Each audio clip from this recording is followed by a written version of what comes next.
You can't be quiet actually. If you know, you have to answer. Yeah. Based on a probability model, it's better to use a binomial lattice. Okay. Because if there are chances of prices going down or up, so valuing options based on a tree, based on a binomial model is a better option. Okay. He has explained, but Rajesh, actually now there is a better way of putting it together. I mean, I don't say you are wrong, but since I am on this side, I have been doing this as it comes to you naturally to me. I will explain it to you. The difference between when to use binomial and when to use Black-Scholes is that when the price fluctuation is huge, like for a small cap, one day price is today is 10, tomorrow it's 10%, day after is 5, or even during the day, intraday, the price is not continuous movement. Then you have to use the binomial tree. So that's what he explained too, but he has not given this much detail.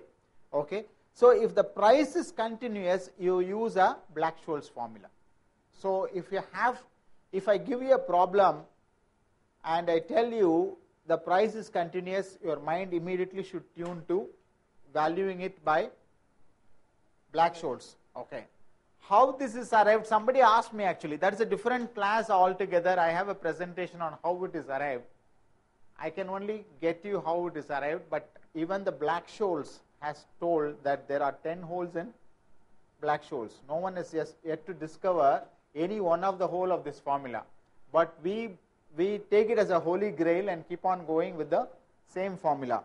But the misfortune is that you have to by heart D1 and D2. D1 is the log normal S by X plus R plus 0.5 or you sigma square divided by 2. T into T is the time and the square root of T into T and the sigma.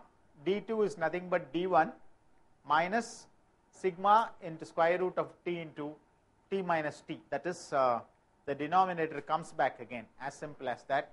So this is the log normal.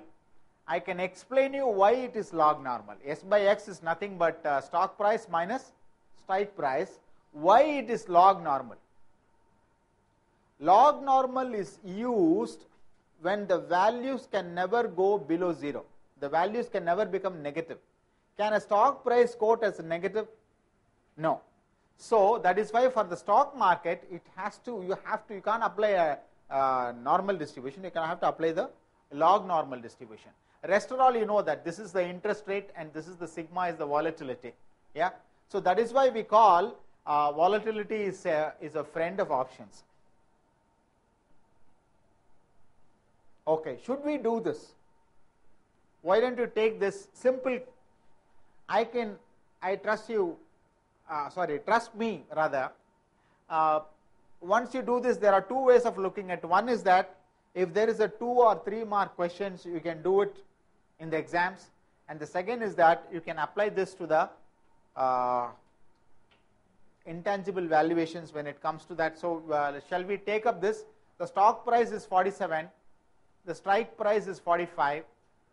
Question looks very simple and innocent, right?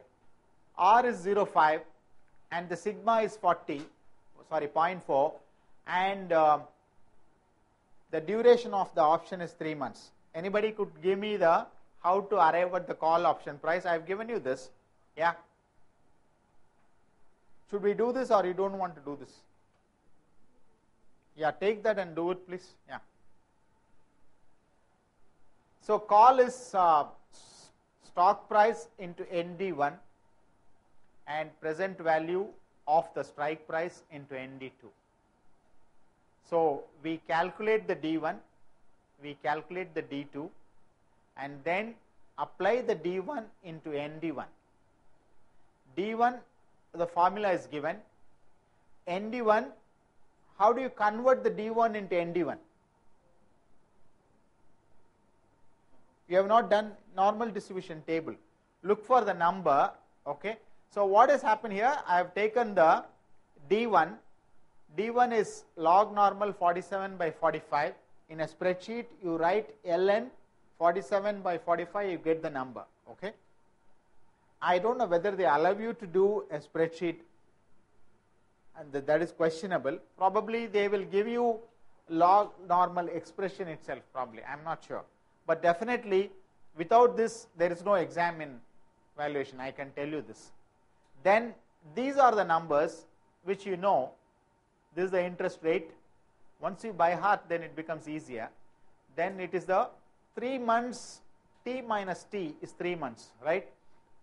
Capital T is the end T and small t is the beginning T. So the end T is 3 months, beginning 3 is 0, T minus 3 minus 0 is 3, that is expressed in years. So 3 months is expressed in years. So 0.25 years, quarter year.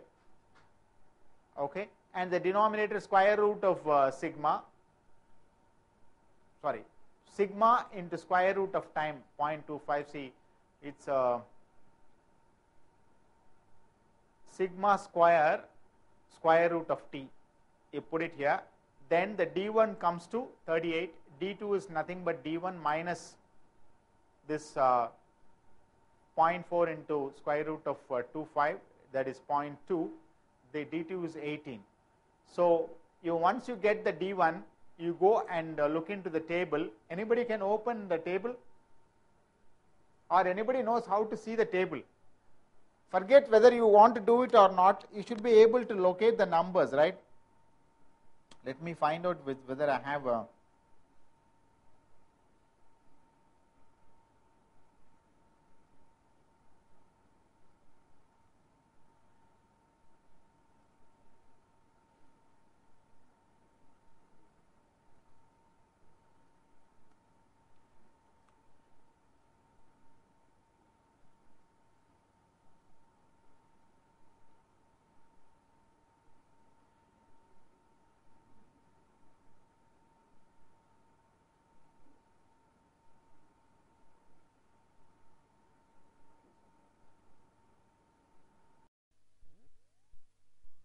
got ND1 as 648 and 0.38 and 0.18.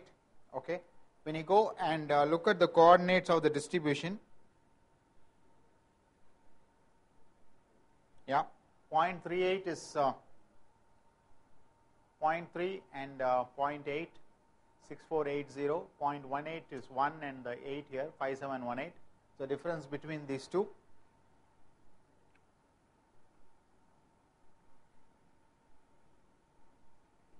But when you do it in the, so you put that 648 and 5718 and apply the formula, you get that. Formula is nothing but call option is S into ND1 minus E is nothing but the X actually, what we all along have been calling as X actually, present value of e to the power of RT into ND2. ND2 was the normal distribution. What is e to the power of RT? What is e to the power of base 10 or whatever is that? Why should you ask these questions, right? I am not a mathematician, isn't it? E is a continuous compounding. Okay, if you want to compound interest for 1 year, you calculate, quarterly you calculate, continuous compounding is the daily interest calculation or whatever it is. That's why you do through e to the power of RT defines the continuous compounding. So long options, when you are long on options, either you can sell the option at the price. Option is, say, we have been saying that option price is 5 and option price becomes 6, actually you sell that. Or what you can do, you can exercise the options. When you exercise the option, so what do you do? Your strike price, you pay that $100 and they will deliver you the stock. Yeah. Or